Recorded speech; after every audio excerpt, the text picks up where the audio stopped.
नमस्कार, प्रणाम साथियों। अगर आपने कोई लिखी है पोएम्स और या फिर आपकी शॉर्ट स्टोरीज़ हैं, तो कई बार जब कॉपीराइट कराते हैं तो एक क्वेश्चन दिमाग में आता है कि मैंने 7 8 या 10 15 पोएम लिखी हैं, क्या मुझको अलग अलग कॉपीराइट कराना पड़ेगा?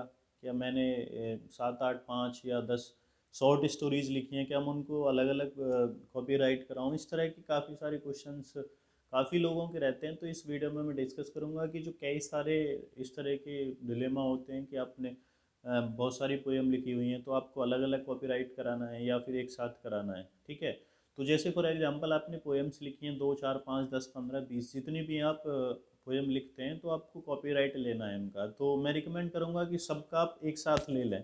वैसे आप चाहें तो अलग अलग भी ले सकते हैं, बट एक प्रोसेस होती है, लेंदी प्रोसेस, जिसको आप बार बार रिपीट करोगे तो उसका कोई सेंस नहीं बनता है। तो आपको करना क्या होता है, जैसे आपकी 10 पोएम है फॉर एग्जांपल, तो आप एक उस उन 10 पोएम्स का एक कॉमन टाइटल दे दीजिए, मतलब एक बुक का नाम, जैसे हम बुक का नाम देते हैं ना, उस तरह से उन सब की एक बुक बना दीजिए। मतलब उन 10 पोएम्स का एक कॉमन टाइटल दे दीजिए, जो आपकी किसी पोएम का नाम भी हो सकता है या कोई कॉमन नेम हो सकता है, या कोई भी जो आपको पसंद हो टाइटल दे दें कि ये बुक का नाम है और इसके अंदर ये 10 पोएम्स हैं।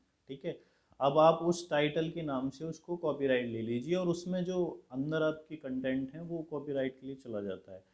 अब अल्टीमेट कॉपीराइट लिया क्यों जाता है कि अगर आपकी मैन्युस्क्रिप्ट को, आपकी जो ओरिजिनल कृतियां हैं उनको कोई कॉपी करे, तो आपके पास प्रूव हो कि इसका कॉपीराइट मैंने ले रखा था, एक्चुअल में ये मेरा वर्क है, और आप उस पर क्लेम कर सको।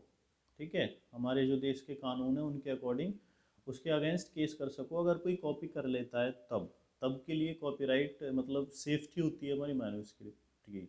तो जब हम एक टाइटल के अंदर बहुत सारी पोएम्स को, या सिमिलरली जो हमारी स्टोरीज होती हैं उनको, या कई बार जो ये शायरी होती हैं, इनको जब एक टाइटल के अंदर कॉपीराइट करा लेते हैं, तो वो एक हम बोल सकते हैं कि हमारे पास प्रूफ हो जाता है। क्योंकि जब आप कॉपीराइट ऑफिस में अपनी मैन्युस्क्रिप्ट को सेंड करते हैं तो वहाँ वो चीज़ें चली जाती हैं, तभी आपको कॉपीराइट दिया जाता है।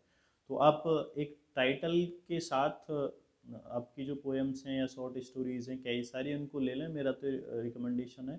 लेकिन अगर आप चाहें तो अलग अलग भी ले सकते हैं, बट वो एक लेंदी प्रोसेस होती है, बार बार आप उसको उसके लिए अप्लाई करना पड़ेगा, और थोड़ा बहुत नॉमिनल चार्ज भी होता है, वो भी देना पड़ेगा। तो इसलिए एक बेटर है कि एक टाइटल के अंदर आप सभी शॉर्ट स्टोरीज़ को या पोएम्स को या शायरीज़ को कलेक्ट करें, और एक टाइटल के नाम से उनको, एक बुक के नाम से आई मीन उनको कॉपीराइट करा लें। क्योंकि अल्टीमेटली वो सब चीज़ें कॉपीराइट हो ही जाती हैं। तो उसके अंदर भी अगर इन फ्यूचर अगर कोई ऐसा केस बनता है तो आप क्लेम कर सकते हैं। तो आई होप आपका ये क्वेश्चन सॉल्व हो गया होगा। अभी भी आपका कोई क्वेश्चन है तो आप कमेंट कीजिए, और इस तरह की यूज़फुल वीडियो देखने के लिए चैनल को सब्सक्राइब कीजिए, और आप चैनल पे जो प्लेलिस्ट है उनको ज़रूर चेकआउट कीजिए।